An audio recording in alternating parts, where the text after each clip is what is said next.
पहलगाम आतंकी हमले के जवाब में भारतीय सेना ने पाकिस्तान पर जवाबी कार्रवाई की। भारतीय सेना ने पाकिस्तान को बैकफुट पर ला दिया, लेकिन तभी अचानक अमेरिका सीज फायर का फैसला कैसे ले सकता है, जबकि ये भारत का आंतरिक मामला है। पीएम मोदी ने अपने संबोधन में ऐसे कई सवालों का जवाब नहीं दिया जो देश जानना चाहता है। पहलगाम हमले के आतंकियों ने हमारी बहनों की सिंदूर न उजाड़ने की गुहार नहीं सुनी, तो फिर पीएम मोदी ने पाकिस्तान का गिड़गिड़ाना क्यों सुना? पाकिस्तान ने भविष्य में आतंकी गतिविधि और सैन्य दुस्साहस न करने की बात कही, तो फिर 1971 की तरह पाकिस्तानी पीएम को बुलाकर लिखित समझौता क्यों नहीं किया गया?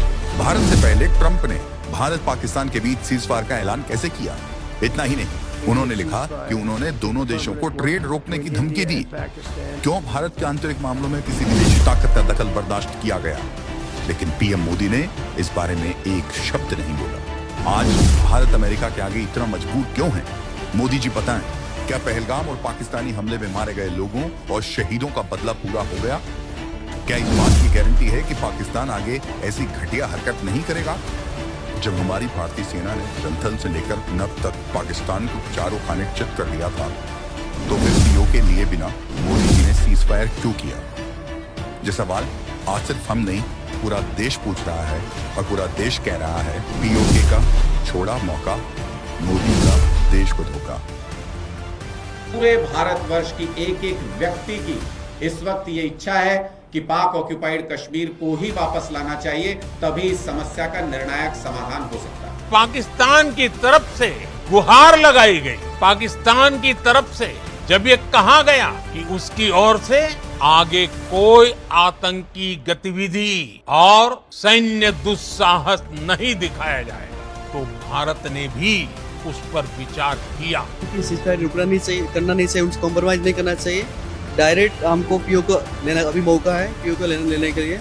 अब सारे देश, सारे विरोधी भी एकत्रित हैं। तो ट्रम्प को इंटरफेरेंस करनी चाहिए भारत के मुद्दों पर? नहीं, बिल्कुल नहीं करना चाहिए। तो हमें मुंह तोड़ जवाब देना चाहिए और जंग छेड़ देनी चाहिए। बिल्कुल छेड़ना चाहिए। हम जीतते हुए भी जो है हार गए हैं इस उसमें, और मोदी सरकार से ये उम्मीद नहीं थी कि इस तरह से थर्ड पार्टी को इंटरवीन करके सीज फायर का ऐलान करेगी एकदम से, जबकि हम पूरी विनिंग सिचुएशन में जा रहे थे, और ये था कि हम 2-4 दिन में उनको पूरी तरह से घुटनों पर ला देते। सबसे बड़ी गलती जब हमारी सेना जीत रही थी, पंजाब का एरिया आते ही सीज फायर कर दिया गया और पाक ऑक्यूपाई कश्मीर का जन्म हुआ। अगर सीज फायर 3 दिन लेट होता तो पाक ऑक्यूपाई कश्मीर आज भारत का हिस्सा। इस वक्त की बड़ी खबर, भारत पाक तनाव पर ट्रंप का दावा। देखिए, डोनाल्ड ट्रंप ने दावा किया है भारत पाक सीज फायर को तैयार हैं। ट्रंप ने ये ऐलान किया है। ट्रंप ने कहा है कि भारत और पाकिस्तान सीज फायर के लिए तैयार हैं। इंटरनेशनल प्रेशर पैदा करने की ताकत आज हिंदुस्तान में 100 करोड़ का देश है। पूरी दुनिया पे प्रेशर हम पैदा कर सकते हैं जी। कोई हम पर कैसे प्रेशर पैदा करे? ये उल्टी दंगा क्यों चले? मैं हैरान हूँ जी। पाकिस्तान हमको मार के चला गया और हमारे मंत्री जी अमेरिका गए और रोने लगे, ओबामा ये हमको मार के चला गया, बचाओ बचाओ। ये कोई तरीका होता है क्या? भारत ने पाकिस्तान की धमकी से डरने की नीति को छोड़ दिया, वरना आए दिन हमारे पास न्यूक्लियर बटन है। यही कहते थे, हमारे अखबार वाले भी लिखते थे पाकिस्तान के पास भी न्यूक्लियर है। तो हमारे पास क्या है भाई? ये दिवाली के लिए रखा है क्या? इस वक्त की बड़ी खबर, भारत पाक तनाव पर ट्रंप का दावा। देखिए, डोनाल्ड ट्रंप ने दावा किया है भारत पाक सीज फायर को तैयार हैं। ट्रंप ने ये ऐलान किया है। ट्रंप ने कहा है कि भारत और पाकिस्तान सीज फायर के लिए तैयार हैं।